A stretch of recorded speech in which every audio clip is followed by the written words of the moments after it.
Mayuresh sir, बहुत बहुत शुक्रिया, थैंक यू वेरी मच समय देने के लिए। सर, ये आप सदियों से आप टीवी स्क्रीन पर आ रहे हो और सदियों से एंकर वही क्वेश्चन पूछ रहे हैं कि भाई बजट से पहले कहां पे खरीदारी करें। मैं वो रिपीट नहीं करना चाहता, बट मैं इसको थोड़ा सा अलग तरीके से आपसे पूछता हूं। आपको लगता है कि सरकार टैक्स का रिलीफ दे सकती है थोड़ा डिस्क्रिशनरी इनकम के तौर पर, ताकि लोग थोड़ा खर्च कर पाए? और वो खर्च अगर करेंगे तो प्राइमा फेसी सबसे पहले कहां पे करेंगे? मॉर्निंग डिम्पी जी, तो बिल्कुल आई थिंक मेरा भी यही मानना है कि शायद ये बजट में टैक्स रिलीफ की घोषणाएं स्पेसिफिकली आई थिंक जो मिडिल क्लास वर्ग के लोग हैं उनके लिए आ सकती है, and there can be a decent amount of relief that can also come through.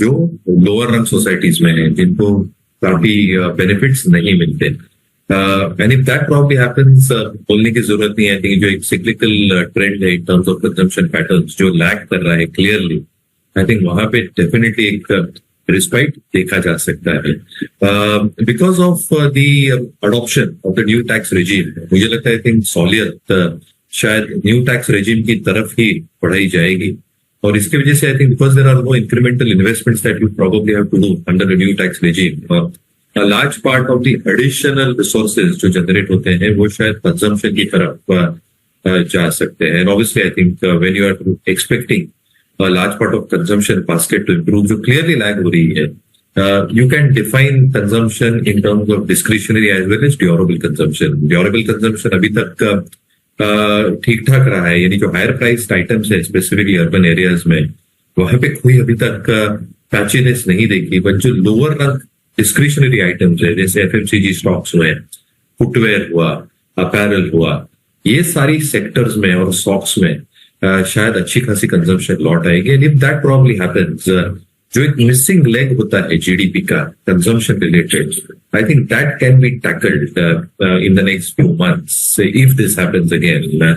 और अगर ये होता है तो आई थिंक जो तीनों पहलू होते हैं जीडीपी ग्रोथ को लेके, manufacturing, consumption and capital investments, capital investments तो सरकार ठीक ठाक कर रही है, मैन्युफैक्चरिंग पे जो इंसेंटिव्स आ सकती है कैपिटल अकाउंट पे, मुझे लगता है I think that will very well continue, and therefore I think जो एक अर्निंग्स रिकवरी हो सकती है फर्स्ट हाफ में, that should probably start taking place for manufacturing as a sector.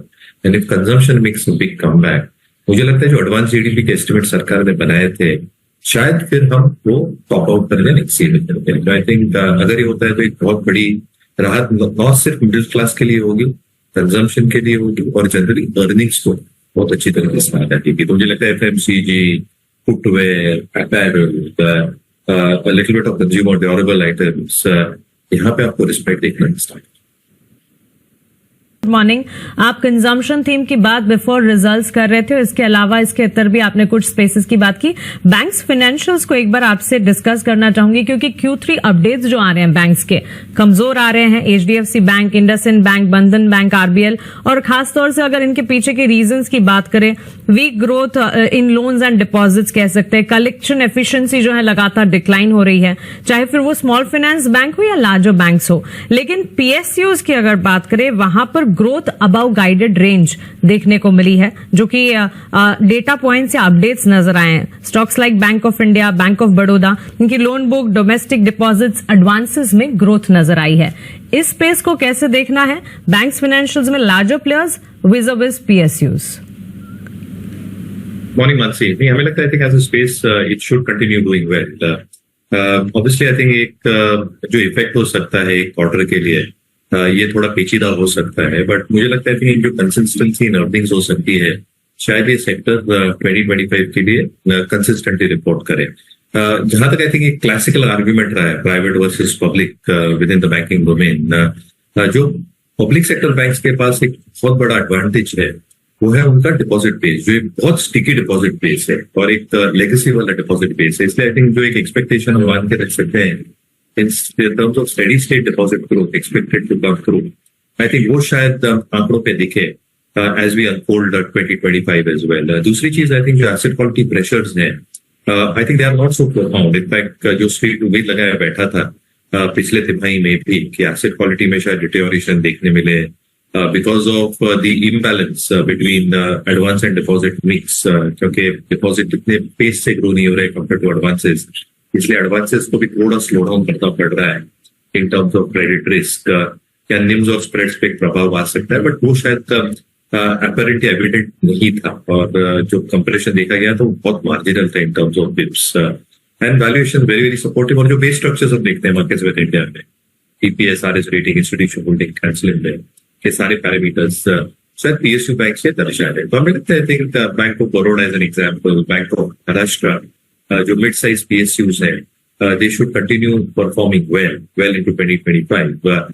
और प्राइवेट स्पेस से भी मुझे लगता है मानसी, आई थिंक जो मिड साइज प्राइवेट स्पेस के प्लेयर्स है, they should continue performing well as well, because जो पॉकेट और मार्केट्स में वो सर्व करते हैं वो नीश है।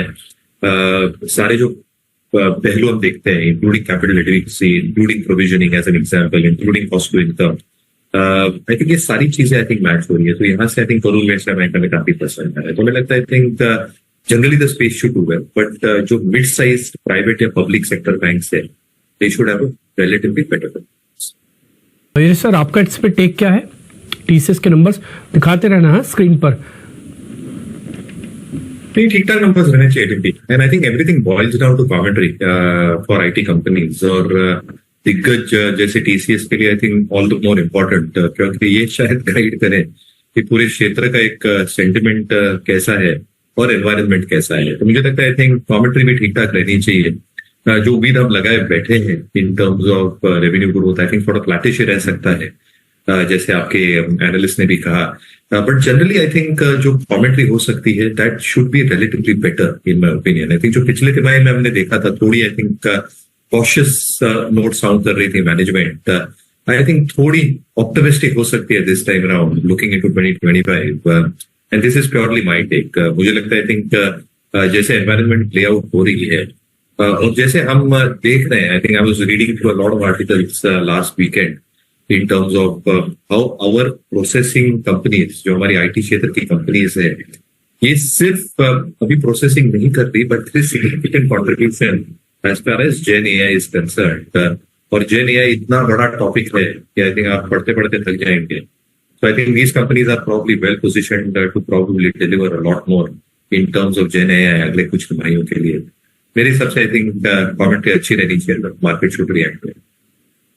IT सेक्टर पर तो हमने चर्चा की, लेकिन डिफेंस सेक्टर पर भी एक नजरिया आपका लेना चाहूंगी। और डिफेंस में हाल फिलहाल में तो कमजोरी दिखी है, लेकिन पिछले 1-2 साल में अच्छा खासा बूम वहां पर दिखा है। डिफेंस सेक्टर पर आपकी क्या राय होगी? नहीं, ऑर्डर्स आते जाएंगे, तो जैसे बजटरी एलोकेशन होगा ये अच्छा खासा होना चाहिए डिफेंस क्षेत्र के लिए भी, और क्योंकि बजटरी एलोकेशन अच्छा खासा होगा, जो ऑर्डर विन्स आएंगे उसके बाद ये भी ठीक ठाक रहनी चाहिए। Order books already sufficiently placed in terms of revenue visibility. काफी कंपनीज ये क्षेत्र में एग्जीक्यूट भी अच्छी तरह से कर रहे हैं, और इसलिए अगर आप फाइनेंशियल परफॉर्मेंस देखें पिछले कई तिमाहियों का, सराहनीय रहा। Can that continue? Obviously yes, but एक लिमिटेशन होती है, क्योंकि जितनी आपकी फिक्स्ड कैपेसिटी है फिक्स्ड एसेट्स की, आप उतना ही शायद एक पीक टर्नओवर कर सकते हैं to probably suffice that order book. और इसलिए मुझे लगता है I think expansion either to greenfield और brownfield route will probably be required to probably suffice these orders अगले कुछ तिमाहियों तक। Execution has remained decent, और अगर execution ठीक ठाक रहता है तो मुझे लगता है I think with better margins जो ऑपरेटिंग लेवरेज बैलेंस शीट पे प्ले आउट होगा ये ठीक ठाक होगा। ऑब्वियसली वैल्यूएशंस और कुछ स्टॉक्स में जो लेट स्टेज बेसिस हम देखते हैं मार्केट्स में इंडिया में, ये एविडेंट है, but generally I think this sector should do well. इसमें मुझे लगता है जो शिप बिल्डर्स हैं ये थोड़ा और बेहतर कर सकते हैं। Generally the sector will do well क्योंकि ऑर्डर्स आते जाएंगे, but ship builders probably might have a better show, in my opinion, over the next few months.